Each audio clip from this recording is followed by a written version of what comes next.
It is now 5 years into my healing journey, and I can honestly say now I'm realizing that I'm no longer my story. I am no longer that story because I'm no longer that old version of me. And you ever realize, like, when you're like in your healing or you're just in that space and you find yourself like thinking about the past and thinking about, why did that person create that rumor of me? Why would that person say that? Why couldn't that person just talk to me? Or why this, why that, right? You are literally keeping that story and you are literally keeping that version of you alive when you're doing that. All right? To heal is not to play victim. To heal is not to blame everybody for everything.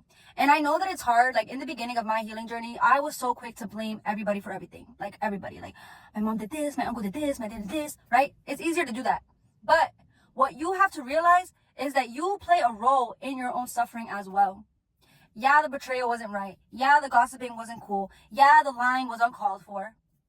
But what did you do? How did you react? Because for me, I know growing up, I used to be a super reactive person because obviously of my upbringing and the way that I was raised and just what I seen around me. So I used to be very reactive, get very defensive, feel like I needed to explain everything. I always had an attitude, right? And so I know that I contributed to that pain. I contributed to that cycle to keep going and going because, one, I didn't have boundaries. I literally said everything and anything that I thought of, I would say it. My plans, my goals, what I'm doing, how I feel.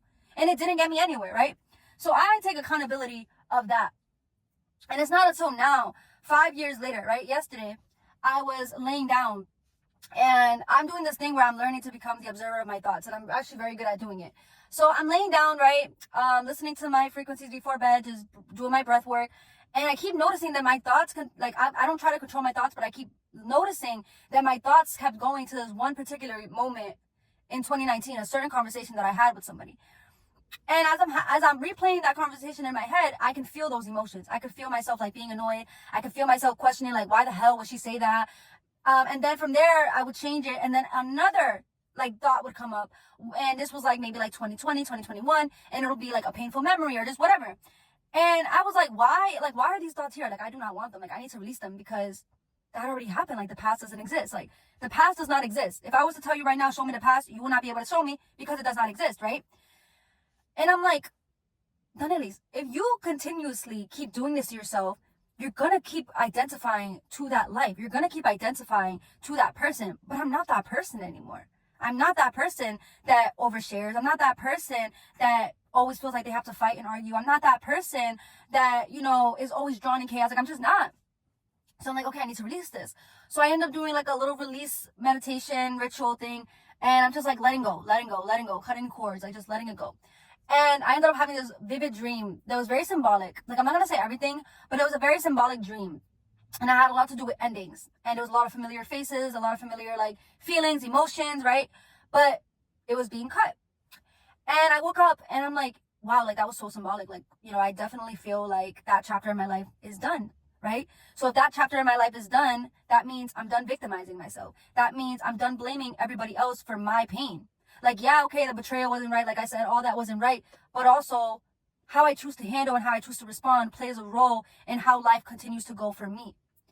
The moment that I started practicing discernment and practicing to be more forgiving is the moment I started recognizing more peace. I feel good. I feel good, right? And I'm making this video because I know that there are so many people out there who go through pain and they remove themselves from family or friends, yet they continuously attach themselves to their old life because they continuously become a victim of their own reality. And they tell themselves, oh, that's not fair how they treated me. It's not, but also you cannot take it personal and you cannot beat yourself up for it. You have to grow from that. Because if you're not willing to grow from that, if you're not willing to take accountability, if you're not willing to make changes in your life, you're going to continue to repeat that same cycle of pain and betrayal and trauma because you're not doing anything internally. You're just covering yourself up with this mask of, oh, I don't care anymore. Oh, I forgive them already. Oh, I'm already over it. Guess what? God, the universe, responds in code. The universe does not respond through just what you say. It's your energy. It's how you feel internally. Because right now I can tell myself, even 3 years ago today, bro, I was telling myself, oh, I forgive them. Oh, I don't care anymore. But inside, like I said, I was still questioning things, right? If you bring something up, I would still get frustrated. I would still make faces, right? Because that's a reaction. Because internally, my nervous system still reacts the same way to those people and to those situations, right? But the moment you start healing your nervous system and you start telling yourself you're safe, regardless of what you went through, you're safe, bro, it makes a difference. Oops. Oh no. Sorry. It makes a difference. For example, like if you continuously, are getting into arguments with people, and people are always, calling you out, and you always feel like, damn, why is everybody always calling me out? Everybody's always bringing me into drama, blah, blah, blah, blah, blah. And you have that mindset of, oh, people always just drag me into drama. I'm always in drama for no reason. Why not look in the mirror and ask yourself, what am I doing that keeps me in these situations? Maybe you're speaking too much. Maybe you're being defensive. Maybe, and sometimes, it's true. Like, oh, well, that other person, like, they just overreact or they take it personally. Maybe that's true. But if you know that people take things personally, if you know people act a certain way, why not reflect on yourself and learn to choose differently, knowing when to talk, when to do things, learning to read the room. If you're constantly going through heartbreak and maybe you're getting cheated on, or maybe you're getting disrespected in all your relationships don't work out, and you're telling yourself, oh, it's because men are so unloyal and women are this, and this is why my relationships don't work out. Yeah, okay, it's not right. Cheating isn't right. Obviously, disrespect isn't right. But look in the mirror and ask yourself, am I valuing myself as a woman? Am I loving myself the way that I want to be loved? Because if you're not loving yourself and you're not caring for yourself in the way that you want to be cared for and loved for, you're not going to receive that externally. And that's the issue. So many people have these expectations for people to love them, for people to respect them, for people to do certain things for them, yet they're not even respecting and loving themselves. And then we stay stuck in this cycle of, oh, it's them, it's them, it's them. And we think that we're healing. We think that we're creating peace because, oh, I removed myself from this person, but you're not fixing yourself. You're not healing your heart. You're just telling yourself you don't care. You're lying to yourself. And God knows when you're lying to yourself. The universe knows when you're lying to yourself. Stop lying to yourself and learn to detach from that person that you were, because that is no longer your reality. I get it. We go through pain. We go through things, but we do not have to live through that. Your trauma does not define you. Your trauma does not define you. But yet here you are, 5-6 years later, still playing the blame game, still pointing fingers. It's okay. It's literally okay. A part of healing is taking accountability. It's owning yourself. For me, yeah, I walked away from my family 5 years ago, right? And like I said in the beginning, I used to play the blame game. But now, I can honestly tell you, okay, they were disrespectful. They gossiped a lot. They talked down on each other. But I didn't make it right by being a people pleaser. I didn't make it right by oversharing. I didn't make it any right with me, having a big mouth and getting defensive and always wanting to argue and prove a point. I didn't help myself. I did not help myself in that situation. I made it worse. Because the more that I reacted, life mirrored me and started giving me more and more in return. Because that's just what it is. When you learn to, respond from a place of love and a place of peace, then you're obviously going to start seeing that more and more because life mirrors you. You cannot expect change in people. You cannot expect people to act a certain way or treat you a certain way if you're not willing to change in yourself. So that's what healing is. I had to change within myself, and I had to stop identifying with that old person. And it's hard because healing is layered. Healing is layered. It's not till now, bro. Now, 5 years later, that I'm telling myself, you know what? It doesn't matter why they did it. It doesn't matter that they said that. It doesn't. And I get it sucks because sometimes I be thinking, I'm like, damn, I just wish that, I could still have certain people, certain family or certain people in my life because I'm doing so good and I can help them out, whether it's through advice, whether it's financial, I'm able to do that. And it's like, damn, but I can't because of the situation that I'm in, because of the fact that they didn't want to grow or they didn't want to see themselves. They didn't want to look in the mirror. I had to be the villain in that story. And it's not because I'm a victim in my life, but I had to be a villain in their story. I had to be the bad person. I had to be the one to walk away. I had to be the one, to distance themselves and change. I had to be that person because those people in my family were unable to look in the mirror and look at their deepest, darkest parts of themselves and take accountability of, oh, okay, the way that I speak maybe isn't healthy. The way that I'm always gossiping about people and talking negatively about things and comparing my life, it maybe isn't right. They're not able to do that. They're not able to do that, but you are. And this is kind of what I talked about in my video of being the black sheep, is God puts you in this position because God knows that you are the person that's going to speak on the things that most people wouldn't speak about.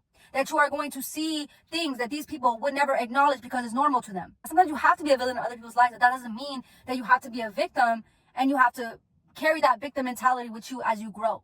Because then you're going to be, for me, I'm 20. I don't want to go into my 30s and still have this victim mentality. Because if that follows me into my 30s, it follows me to my 40s, to my 50s, and so on. And that's not healing. That's not changing. That's not evolution. That's staying the same. Because age does not define maturity. The way you handle situations and the way you learn through your pain is what defines your maturity. Because two people can go through the same exact life. One person can evolve, be honest with themselves, heal, choose to grow, choose to like literally remove these toxic habits and traits from them, whereas the other person just covers themselves off with a mask, acts like they don't care, pretends to be tough, holds their head high and plays this image, but internally they're weak. Internally they're the same person that they were at 18, 19 years old, and they're in their 40s. You cannot stay stuck to that old version of you. Healing does not mean pretending to be this perfect person. And I remember when I was healing, someone had told me, they're like, oh, you always act like you're so perfect and you're so healed.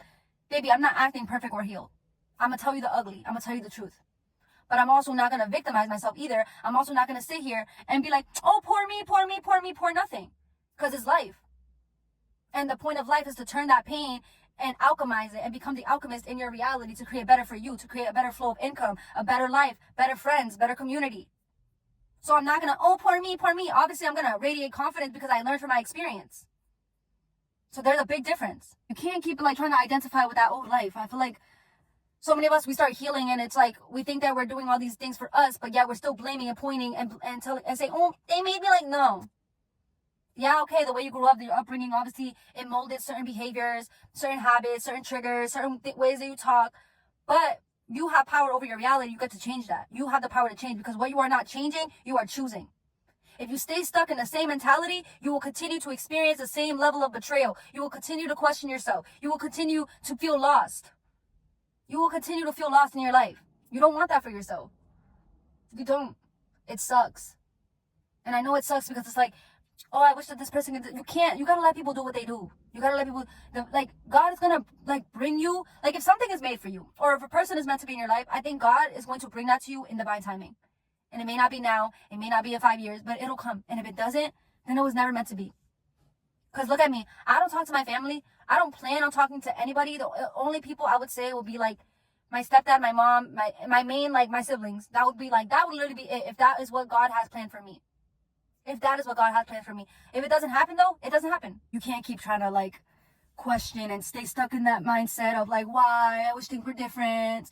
What did I do wrong? What can I do better? You're where you're at now. And I think you need to honor and appreciate what you have now. Work with what you have today. And be at peace. Be at peace. Because that's the only way you're going to keep going through life. And God is going to bring you whatever needs to unfold into your lap. If these people are going to come back, if these situations are going to come back, then so be it. If not, then keep living your life. But stop going back to those thoughts. And start becoming the observer of your own thoughts. And start deciding what thoughts you want to keep there and what thoughts you want to wash away.